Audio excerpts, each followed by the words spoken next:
least it was better than Dragon Ball Evolution. Ghost in the Shell, starring Scarlett Johansson, is a pretty decent film, but at the same point isn't a great adaptation of the source material from Ghost in the Shell, mainly the 1995 animated film. This movie gets a lot right, but everything it gets right, it kind of falls flat in other areas. So, starting off with the goods. Visually, this movie is stunning. It's beautiful. It gets the world correct. It is every shot, the way it's shot, the cinematography is all phenomenal. There's nothing to complain about. If anything, this movie is a spectacle and very enjoyable to watch. The shots of the city, the shots of the streets, the characters, the costuming, the way the camera moves, the way the camera is angled, everything. All that is done amazingly and kind of what you expected from the trailers. It's very enjoyable and very pleasing to the eye.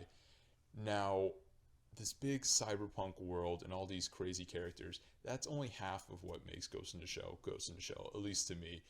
The other part of Ghost in the Shell, what makes Ghost in the Shell like Ghost in the Shell, is the philosophical questions. Basically asking, where does life begin? Where does it end? With all the cybernetics, all the enhancements, basically putting a human mind into a shell of a robot, into a machine.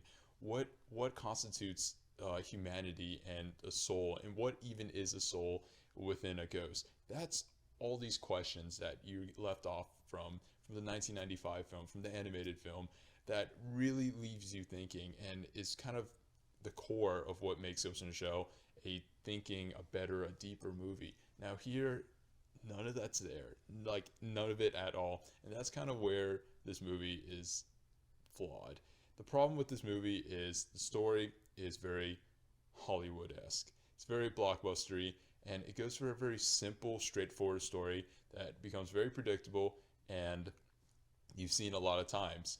It's a story trying to find out about your past and getting revenge on everyone who misdid you, pretty much. And with that, it kind of undercuts a lot of the essence of what made the big villains in the original film great.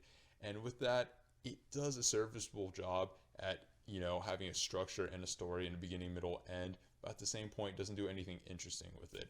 And while you're on for the ride and you see every action piece, every huge set piece, and every iconic scene from the original movie, they all feel just kind of placed and jumbled there. They're the same scenes there visually, but at the same point they all have different contexts and don't serve the same purpose, and honestly don't have as much of an impact.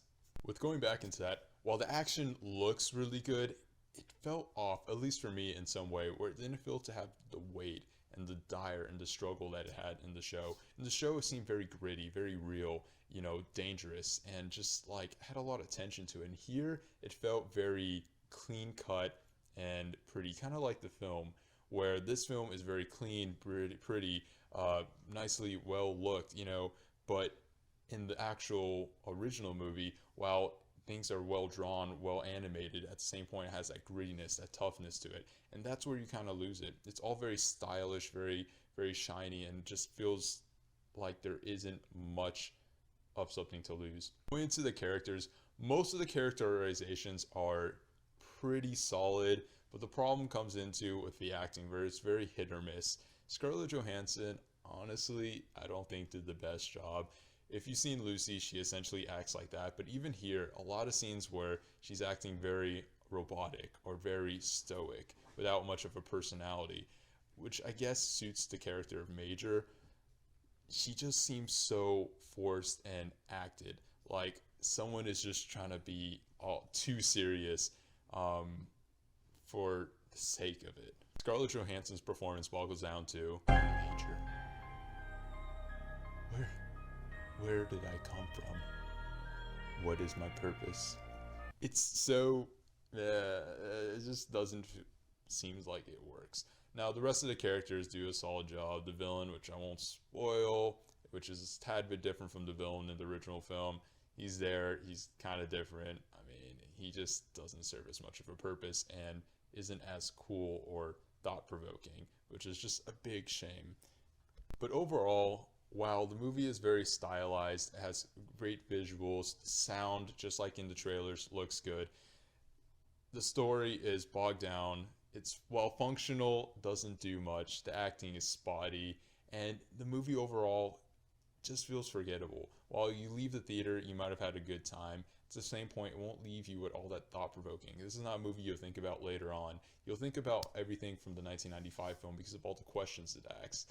But here, you're just kind of left, I guess, empty, and it just felt somewhat like a shallow blockbuster. While enjoyable, and I recommend it to anyone who's really itching for like a cyberpunk kind of movie, because we don't get that much, or, just at least a solid, some solid action or some cool visuals, go see this. But if you're looking for a little bit more, some really good storytelling, a lot of questions, a lot of thought-provoking acts, this is not your movie. Not really an adaptation of the original movie. It feels very different. And while I'm glad I saw it, at the same point, can't say I recommend it to everyone.